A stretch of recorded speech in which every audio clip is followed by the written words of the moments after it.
প্রিয় গাইস, শুভ দুপুর। আমরা সচরাচর মাছ মাংস আমি যত খাদ্য খেতে খেতে অভ্যস্ত হয়ে পড়ে যাই, তাই আজকে আমাদের দুপুরের মেনু হচ্ছে বিভিন্ন প্রকার অনেক টেস্টি সুস্বাদু ভর্তা। এখানে দেখতে পাচ্ছেন প্রথমে যেটা হচ্ছে সেটা হচ্ছে সজনা পাতার ভর্তা, যেটাকে আমরা সজনা পাতাকে সুপার ফুড বলে থাকি।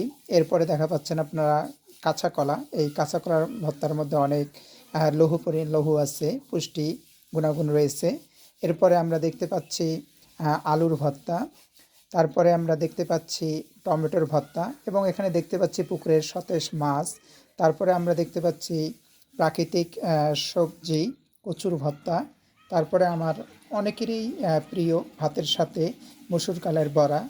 তারপরে আবার দেখতে পাচ্ছি আমরা এখানে দেখেন ডিম ভর্তা, এবং মাঝখানে আরেকটি ভর্তা দেখতে পাচ্ছি, সেটা অনেকেরই আমাদের প্রিয়, সেটা হচ্ছে বেগুন ভর্তা। আশা করি এমনিভাবে মাছ মাংসর পাশাপাশি যদি আমরা ভর্তাগুলো একটু কষ্ট হবে বিভিন্ন প্রকার ভর্তার আইটেম করতে, কিন্তু খাওয়ার সময় অনেক সুস্বাদু হবে এবং অনেক মনের মধ্যে একটা অনুভূতি এবং একটি তৃপ্তি জন্মাবে। আপনাদের সবাইকে জানাই শুভ দুপুর।